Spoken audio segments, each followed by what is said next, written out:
Hola, hoy vamos a hablar de la arteria axilar. La arteria axilar es todo ese segmento que va a estar coloreado de amarillo. Vamos a hablar de su origen, ubicaciones, relaciones y ramos colaterales. En cuanto a su origen, vamos a decir que es continuación de la arteria subclavia, a partir del borde lateral de la primera costilla. Acá puse otra imagen en la que se puede observar mucho mejor esta relación. Y también de lo que es la primera digitación del músculo serrato anterior. Y se va a extender hasta el borde inferior del músculo pectoral mayor, que sería entre esos puntos suspensivos. Y puse acá el músculo pectoral mayor que va a estar rebatido. A partir de este borde inferior, del borde inferior del músculo pectoral mayor, se va a continuar con la arteria braquial. En cuanto a su ubicación de la arteria axilar, va a estar ubicada en la fosa axilar, que es un espacio, una región topográfica que va a estar situado en la cara anterior, lateral y superior de la pared torácica. En cuanto a sus relaciones, va a ser con la vena axilar, lo cual va a estar situado anterior y medialmente con respecto a la arteria axilar. También con ramos terminales y algunos ramos colaterales del plexo braquial, también con algunos nódulos linfáticos axilares, todos esos verdacitos que se observan ahí, todos esos nodulitos. En cuanto a sus ramos colaterales de la arteria axilar, van a dar 6 ramos colaterales, que de superior a inferior van a ser la arteria torácica superior, la arteria toracoacromial, la arteria torácica lateral, la arteria subescapular, la arteria circunfleja humeral posterior, la arteria circunfleja humeral anterior.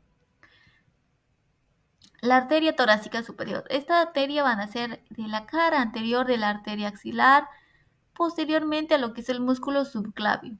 Luego se va a dirigir hacia anterior, perfora la fascia clavipectoral y se va a dividir en ramos destinados a la irrigación del músculo pectoral menor, músculo pectoral mayor y de la región mamaria. La arteria toracoacromial, segunda rama de la arteria axilar. Esta van a ser también de la cara anterior de la arteria axilar o también pueden hacer un tronco común con la arteria torácica superior. Acá podemos observar que nace de la cara anterior de la arteria axilar. Esta arteria se va a dirigir hacia anterior también y perfora la fascia clavipectoral y se va a dividir en 2 ramos. Acá algo para tener en cuenta es que van a ser a la altura del borde superior del músculo pectoral menor. Bueno, una vez que perforó la fascia, las ramas que van a hacer es una rama medial que va a ser el ramo pectoral y el ramo lateral es la rama acromial. La rama medial, es decir, la rama pectoral, va a proporcionar ramos destinados a la irrigación del músculo pectoral menor, pectoral mayor y lo que es la región mamaria también. La rama acromial, esta se va a dirigir hacia lateralmente hasta alcanzar lo que es la cara profunda del músculo deltoides, en donde va a dar ramos destinados a la irrigación de este músculo. También otros ramos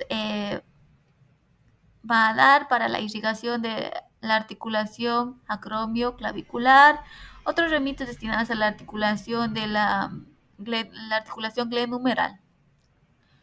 También va a dar ramos para los músculos que van a delimitar el triángulo delto pectoral. ¿Qué van a hacer? El músculo pectoral mayor y el músculo deltoides. Las siguientes ramas de la arteria axilar va a ser la arteria torácica lateral, que esta va a nacer a la altura del borde inferior del músculo pectoral menor. Va a descender a lo largo de la cara anterior del músculo serrato anterior y va a proporcionar ramos destinados a la irrigación del músculo serrato anterior, al músculo pectoral menor, al músculo pectoral mayor y también a lo que es al músculo intercostales. Siguiente rama de la arteria axilar va a ser la arteria subescapular, que va a nacer de la cara medial de la arteria axilar a la altura del borde inferior del músculo subescapular. Va a descender por la cara anterior del músculo serrato anterior y se va a dividir en 2 ramos, la arteria toracodorsal y la arteria circunfleja de la escápula. La arteria toracodorsal va a proporcionar ramos destinados a la irrigación del músculo serrato anterior, también a los músculos intercostales, al músculo dorsal ancho y a la piel de la pared lateral del tórax. La arteria circunfleja de la escápula. Acá la palabra circunfleja significa rodear o bordear o curviar. Entonces la arteria que va a curviar a la escápula. Entonces la arteria circunfleja de la escápula. Esta se va a dirigirse hacia posteriormente hasta alcanzar un triángulo, el triángulo homotricipital, que va a estar limitada hacia superior por el músculo redondo menor, hacia inferior por el músculo redondo mayor y hacia lateral por la cabeza medial del músculo tríceps braquial. A esta altura se va a dividir en tres ramos, que van a ser un ramo anterior, un ramo posterior, un ramo lateral. El ramo anterior va a dirigirse hacia anterior y va a terminar irrigándose al músculo subescapular.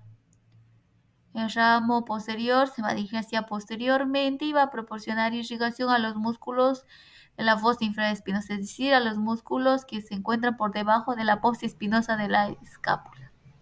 Estos músculos van a ser el músculo infraespinoso, el músculo redondo menor, el músculo redondo mayor. Esta a la final se va a terminar anastomosándose con ramos de la arteria supraescapular. Esta anastoma se puede observar que está por encima del borde del músculo redondo menor. Ahí se puede observar esta anastomosis. La rama descendente de la arteria axilar esta va a descender a lo largo del borde lateral de la escápula hasta alcanzar el borde inferior de la escápula y se va a terminar anastomosándose con la rama dorsal de la escápula. Luego tenemos la arteria circunflejo humeral posterior, que van a ser de la cara posterior de la arteria axilar, se va a dirigirse hacia lateralmente y posteriormente, hasta alcanzar el triángulo, el cuadrilátero húmero tricipital, que va a estar limitado hacia superior por el músculo redondo menor, hacia inferior por el músculo redondo mayor, hacia medial por la cabeza larga del músculo tríceps braquial, hacia lateral por el húmero. Y esta va a tener, acá en esta parte va a tener una importante relación con el nervio radial, que va a estar situado superiormente con respecto a la arteria circunfleja humeral posterior. Esta arteria se va a dirigir rodeando al húmero hasta alcanzar la cara profunda del músculo deltoides, en donde va a dar ramos destinados a la irrigación de este músculo y también otros ramos que se van a terminar anastomosándose con la arteria circunfleja humeral posterior.